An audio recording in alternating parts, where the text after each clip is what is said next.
এদিকে শীত বিদায়ের আগেই কলকাতা সহ দক্ষিণবঙ্গে বৃষ্টি। ভোর থেকেই শুরু হয়েছে বৃষ্টি, কোথাও বজ্রবিদ্যুৎ সহ, আবার কোথাও হালকা থেকে মাঝারি বৃষ্টি। কথা বলবো, অরিত্রিক ভট্টাচার্য রয়েছেন আমাদের সঙ্গে। অরিত্রিক, আলিপুর আবহাওয়া দপ্তর কি বলছে, কি পূর্বাভাস? দেখো, বঙ্গোপসাগরে একটা সুস্পষ্ট নিম্নচাপ তৈরি হয়েছিল এবং তার প্রভাবেই এই বৃষ্টি। আমরা জানি যে গতকাল রাত থেকেই দক্ষিণ চব্বিশ পরগনা, পূর্ব পশ্চিম মেদিনীপুর এবং ঝাড়গ্রাম জেলাতে বৃষ্টি শুরু হয়েছে। আজকে যে জেলাগুলোর বৃষ্টির সম্ভাবনা বেশি থাকছে বা বৃষ্টি হয়েছে ইতিমধ্যে, তার মধ্যে রয়েছে কলকাতা, হাওড়া, হুগলি, উত্তর ও দক্ষিণ চব্বিশ পরগনা, পূর্ব পশ্চিম মেদিনীপুর এবং ঝাড়গ্রাম। বাকি জেলাগুলোতেও আংশিক মেঘলা আকাশে একটা সম্ভাবনা রয়েছে এবং এই নিম্নচাপের প্রভাবে বাতাসে জলীয় বাষ্প ঢুকছে। আগামীকাল এই পরিস্থিতি কিছুটা বজায় থাকবে, তবে মূল বৃষ্টি আজকেই কিন্তু হওয়ার কথা, এমনটাই কিন্তু বলা হচ্ছে। পাশাপাশি এটা বলে রাখা দরকার, উত্তরবঙ্গে আজ এবং আগামীকাল পার্বত্য এলাকায় হালকা বৃষ্টির একটা সম্ভাবনা রয়েছে, কারণ উত্তরবঙ্গেও কিন্তু পশ্চিমী ঝঞ্ঝার একটা প্রভাব রয়েছে। সার্বিকভাবে যেটা দেখা যাচ্ছে যে শীত বিদায় নেওয়ার সঙ্গে সঙ্গেই একটা বৃষ্টি, এবং সেই বৃষ্টি আজ কিছুটা চলবে এবং কালকে সামান্য বৃষ্টি হতে পারে। তারপরে পরিস্থিতি বদলাবে, তবে ধাপে ধাপে তাপমাত্রা বাড়ার যে পদ্ধতি সেটা কিন্তু অব্যাহত থাকবে। বৃষ্টির কারণে দিনের তাপমাত্রা কিছুটা হ্রাস পেতে পারে, কিন্তু রাতের তাপমাত্রা, যেটা সর্বনিম্ন তাপমাত্রা বলে আমরা জানি, সেটা কিন্তু ক্রমশ বাড়ছে এবং সেটা বাড়তে থাকবে। ধন্যবাদ।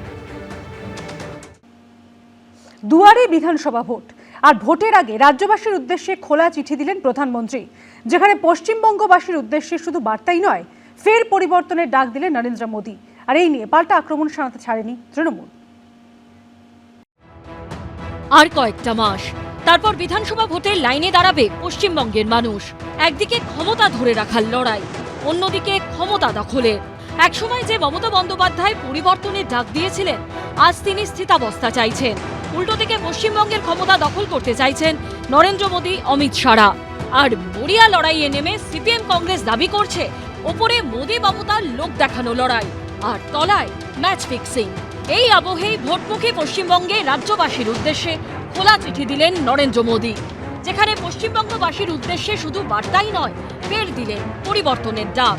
চিঠির শুরুতেই নরেন্দ্র মোদী সম্বোধন করেছেন আমার প্রিয় পশ্চিমবঙ্গবাসী। এরপর মা কালীকে স্মরণ করে নরেন্দ্র মোদী লিখেছেন, আর মাত্র কয়েক মাস, তারপরেই নির্ধারিত হবে পশ্চিমবঙ্গের ভাগ্য। আমার স্বপ্নের সোনার বাংলার আবাল বৃদ্ধ বনিতা আজ চরম বঞ্চনার শিকার। তাদের যন্ত্রণায় আমার হৃদয় আজ ভারাক্রান্ত। তাই অন্তরের অন্তঃস্থল থেকে আমি একটি সংকল্প গ্রহণ করেছি, পশ্চিমবঙ্গকে বিকশিত ও সমৃদ্ধ করে তোলার সংকল্প। আর কতদিন আমরা মুখ বুজে সহ্য করব? এবার পরিবর্তন অপরিহার্য। জয় শ্রীরাম ছিল ওনাদের মুখে, সেখান থেকে জয় মা কালীতে আসতে হয়েছে। আমরা জয় বাংলাও বরিয়ে ছাড়বো ওই প্রধানমন্ত্রীকে দিয়ে। তিনি ড্যামেজ কন্ট্রোলে এখন মা কালীর দ্বারস্থ হতে যাচ্ছেন। তো এইসব বলেছেন, মানুষ প্রত্যাখ্যান করেছে। 24 সালে একই কথা বলেছেন, লোকসভার সিট কমে গেছে ওনাদের, আমাদের বেড়েছে। 26-এও বলছেন, মুখের কথা নয়, নাটকবাজি নয়, বাংলার সম্মান অধিকার প্রাপ্য দিন। কেন জয় মা কালী বাংলার মানুষকে কি জয় মা কালী বলা যায় না? আমরা তো জয় মা কালী, জয় মা দুর্গা দিয়েই তো বড় হয়েছি। সুতরাং মাননীয় প্রধানমন্ত্রী জয় মা কালী বলবেন, এটা তো আলাদা কিছু নেই। পশ্চিমবঙ্গবাসীর উদ্দেশ্যে চিঠিতে প্রধানমন্ত্রী লিখেছেন, প্রিয় পশ্চিমবঙ্গবাসীর কাছে আমার বিনীত আবেদন, আপনারাও এই উন্নয়ন যজ্ঞে সামিল হন।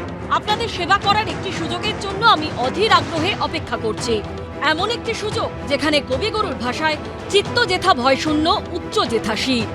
সেখানে দুর্নীতি ও অপশাসন থেকে মিলবে মুক্তি, মা বোনেদের নিরাপত্তা হবে সুনিশ্চিত, ঘরের ছেলে মেয়েদের আর কাজের সন্ধানে ভিন রাজ্যে পাড়ি দিতে হবে না, বাংলার সংস্কৃতি ফিরে পাবে তার ধৃত গৌরব। এতদিন আপনি কোথায় ছিলেন? পৃথিবীর কোন দেশে ছিলেন এতদিন? সারা বছর তো দেখি আপনি পৃথিবীর বিভিন্ন দেশে ঘুরে বেড়াচ্ছেন। ভোটের আগে বাংলা কথা মনে পড়াতে প্রথম প্রশ্ন, হঠাৎ করে নির্বাচন আগে বাংলার খাতিরদারি কেন? দ্রুত পশ্চিমবঙ্গ জুড়ে পরিবর্তন যাত্রা শুরু করবে বিজেপি। যাত্রা শেষে ব্রিগেডে হবে সভা, উপস্থিত থাকবেন নরেন্দ্র মোদী। রাজীব চৌধুরী, শুভাশিস মৌলিক ও পূর্ণেন্দু সিংহর রিপোর্ট, এবিপি আনন্দ। ফের রাজ্যে জঙ্গি ঘাঁটির হদিশ।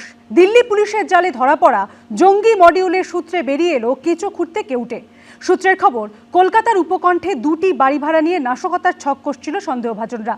দিল্লি পুলিশ সূত্রের দাবি, আইএসআই এর মদতে বাংলাদেশে বসে গোটা চক্রটি চালাচ্ছিল লস্কর-ই তৈবার হ্যান্ডলার সাব্বির আহমেদ লোন। পশ্চিমবঙ্গ কি জঙ্গিদের সেফ প্যাসেজ? দিল্লি পুলিশের জালে ধরা পড়া জঙ্গি মডিউলের তদন্তে সামনে আসছে এমনই শিউরে ওঠার মতো তথ্য।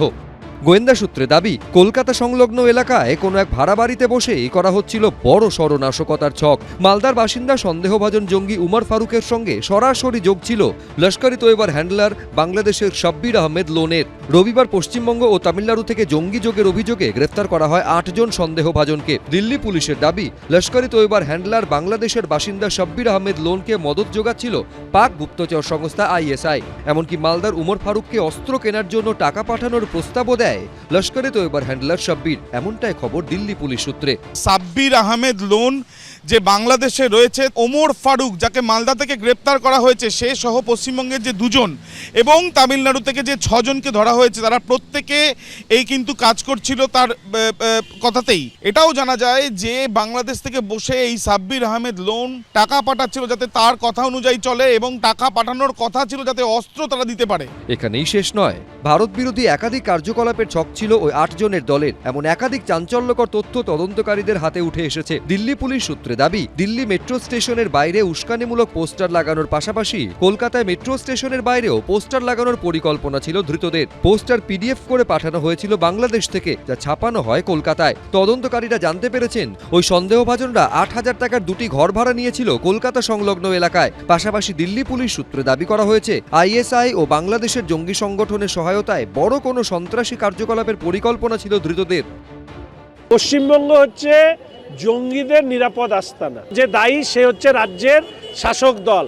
এই দল তৃণমূল কংগ্রেস কেন্দ্রের সরকারের বিরোধিতা করতে গিয়ে দেশবিরোধী হয়ে এমন অবস্থা তৈরি করেছে যে সব জঙ্গি বুঝে গেছে এই পশ্চিমবঙ্গে আসলে তারা বেঁচে থাকতে পারবে। আভ্যন্তরীণ নিরাপত্তার পক্ষে বিপদ তৃণমূল কংগ্রেস। পশ্চিমবঙ্গ তো করিডোর, জঙ্গিদের করিডোর, কালো টাকার করিডোর, হিরোইন মাফিয়াদের করিডোর।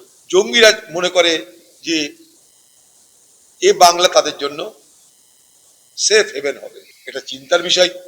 লস্করে তো কি করে ঢুকছে, কি করে আছে, নিশ্চয় চিন্তার বিষয়। বিরোধীদের আক্রমণের পাল্টা জবাব দিয়েছে তৃণমূল। আমরা তো বারবার বলছি, সীমান্ত BSF দেখে, কেন্দ্রীয় সরকার দেখে, তাদের বিষয়। তাদের সামনে চোরাচালান চললে তারা দেখুক। আর BSF, সীমান্তটা পাহারা দেওয়ার কথা BSF-এর, তাদেরই তো মূল দায়িত্ব গোটা জিনিসটা। এদিকে এই আবহেই জম্মু কাশ্মীরের কিশতওয়ারে ভারতীয় সেনাবাহিনীর সঙ্গে গুলির লড়াইয়ে নিহত হয়েছে 7 জঙ্গি, যার মধ্যে রয়েছে জয়েশ কমান্ডার বলে পরিচিত সাইফুল্লাহ। উদ্ধার হয়েছে প্রচুর অস্ত্রও। আবির দত্ত, রাজীব চৌধুরী, ABP আনন্দ, কলকাতা। ABP আনন্দ, এগিয়ে থাকে, এগিয়ে রাখে।